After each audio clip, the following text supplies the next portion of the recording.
Last time బయటకు వచ్చింది నాకు తెలిసి బంగారుపల్లి అనుకుంటాను సార్. బంగారుపల్లి తర్వాత ఏదో ఒక పెళ్లికో పేరెంటానికి అటెండ్ అయ్యాడు. మళ్ళీ ఇవాళ కూడా పెళ్లికో పేరెంటానికి భీమవరం అటెండ్ అయ్యాడు. ఈ మధ్య కాలంలో అంతా ఎక్కడ ఉన్నాడు ఎవరికైనా తెలుసా సార్? పోనీ ఎవరికైనా సమాచారం ఉందా? పోనీ వాళ్ళ పార్టీ నాయకత్వానికి సమాచారం ఉందా? ఇక్కడ తాడేపల్లి ప్యాలెస్ లో ఉన్నారనో, లేదంటే అక్కడ అలహంక ప్యాలెస్ లో ఉన్నారనో, లేదంటే ఇది ఇంకొక రాష్ట్రంలో ఇంకో సమస్య దగ్గర అటెండ్ అయ్యారని చెప్పేసి ఎక్కడైనా ఒక మీరు గవర్నమెంట్ నుంచి పర్మిషన్ తీసుకున్న విషయం కానివ్వండి, లేదంటే ఆయన స్వచ్ఛందంగా పాల్గొన్నటువంటి విషయం కానీ చూపించగలరా?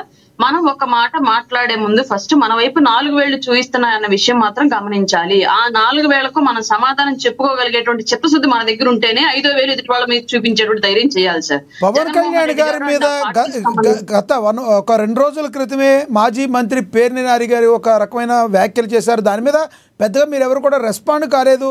కారణం ఏంటంటారు? ఆయన చేసిన వ్యాఖ్యల్లో వాస్తవం ఉందనుకోవాలా? ప్రజలు ఏమనుకోవాలి? కలుగు నాయుడు అని కూడా సంబోధించారు. ఆయన ఏమనుకోవాలంటారు?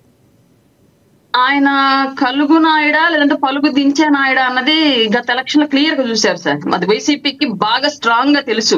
ఆ విషయాన్ని స్వయంగా సాక్షాత్తు వాళ్ళ పార్టీలో 2వ తలకాయగాను 3వ తలకాయగాను ఉన్నటువంటి పెద్దిరెడ్డి రాజేంద్రారెడ్డి లాంటి పెద్దలే ఒప్పుకునే సిచ్యువేషన్ మనం చూసాము.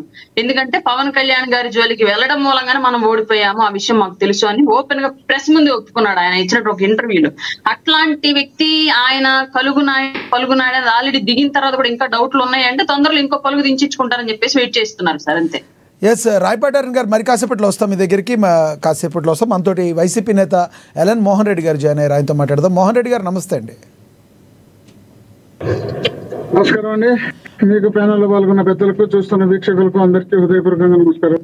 మోహన్ రెడ్డి గారు బిజీగా ఉన్నట్టున్నారు, మీరు కారులో ఉన్నారు, ఎక్కడికి వెళ్ళి వస్తున్నారు? మేబీ మీ అధినేత బాస్ యొక్క కార్యక్రమానికి వెళ్ళి వస్తున్నారేమో. బట్ పవన్ కళ్యాణ్ గారు ఈ రోజున ఏదైతే ఉప్పాడ బాధితులు ఉన్నారో ఆ మత్స్య కార్మికుల యొక్క వాళ్ళకి ఏదైతే ఉప్పాడ తీర సమస్యలను పరిష్కరించేందుకు వెళ్ళారు. ఇద్దరు నాయకులు ప్రజల్లో ఉన్నారు. ఇద్దరు నాయకుల్ని ఏ రకంగా ప్రజలు చూస్తారంటే ఏం చెప్తారు మీరు?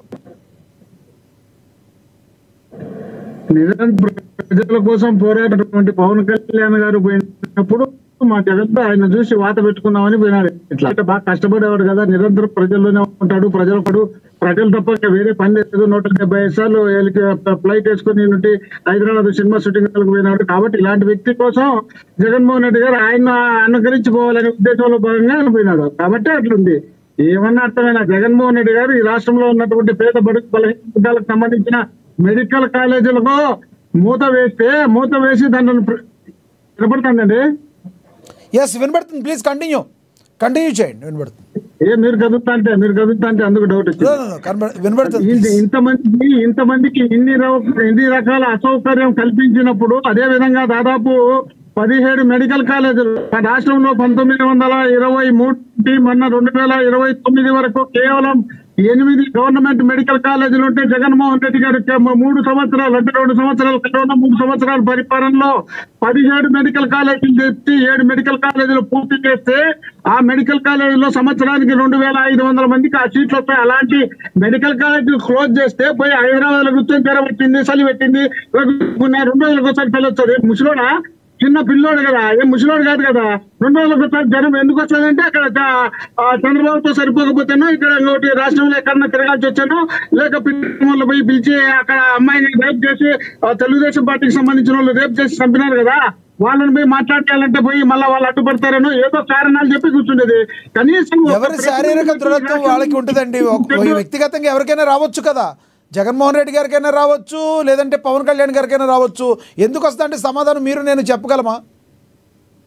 మీకు తెలిసి జగన్మోహన్ రెడ్డి గారు ఆ రోజున జ్వరంతో పండుకున్నాడు అన్నారా? విన్నారా? రాజకీయాల్లోకి వచ్చినప్పటి నుండి జగన్మోహన్ రెడ్డి జ్వరంతో పండుకున్నాడు అనేది ఎప్పుడైనా విన్నారా అంటే? కాబట్టి అవసరాల కోసం అవసరం వచ్చినప్పుడు మనకు జ్వరాలు కొంచెం బాగమ్మా మళ్ళీ మాట్లాడదులే. కొంచెం బాగా నేను మాట్లాడాలి కదా, నేను మాట్లాడలేదు కదా, నువ్వు మాట్లాడు. ఇప్పుడు మీరు బలుగులు తీస్తా అంటే, ఇనపరాట్లు తీస్తా అంటే, మీరు పొడుస్తా అంటే మేము మాట్లాడలేదు కదా. కాబట్టి 2019లో జగన్మోహన్ రెడ్డి గారు ఏం పొడిచినారో తెలుసు. 2019లో జగన్మోహన్ రెడ్డి గారు ఇక్కడ గాజువాకలో భీమవరంలోనూ ఏం చేసినారో తెలుసు. ఇప్పుడు మన దించుతాడని భయంతోనే ముందే చెప్పినాడు. జగన్మోహన్ రెడ్డి తోలికి పోతే నాకు దించుతాడు జగన్మోహన్ రెడ్డి పట్టుకోవాలంటే మనతో కాదు, ఎవరు ఒక్కొక్కటి పోతే దించి పెడతాడు జగన్మోహన్ రెడ్డి. అలాంటి జగన్మోహన్ రెడ్డి జోలికి మనం పోకూడదు. ఆయన జోలికి పోతే చాలా కష్టము. పోయేడుకుంటే ఉమ్మడిగా మనం అందరినీ సరే మోహన్ రెడ్డి గారు, ఓకే మెడికల్ కాలేజ్ మీరు మళ్ళీ ఆయుధం మార్చకండి. మోహన్ రెడ్డి గారు ఆయన మీరు పక్కు కట్టరా అంటున్నారు. మీరు ఏది మాట్లాడతారో మీకు అవసరం వచ్చినప్పుడు ఏదైనా మాట్లాడతారో తర్వాత తీసుకొచ్చారు. నేను చెప్పేది కూడా ఎన్నికల్లో ఓటు, నేను చెప్పేది ఎన్నికల్లో ఓటు దించినాడు అని 2 కోట్లు దించినాడు కదా, ఆ దించడంలోనే ఈ దించడం కూడా దించినాడు కాబట్టి మళ్ళా దించుతాడని భయంతోనే పై కేంద్రంలో ఉన్నటువంటి నరేంద్ర మోడీ గారిని, అమిత్ షా గారిని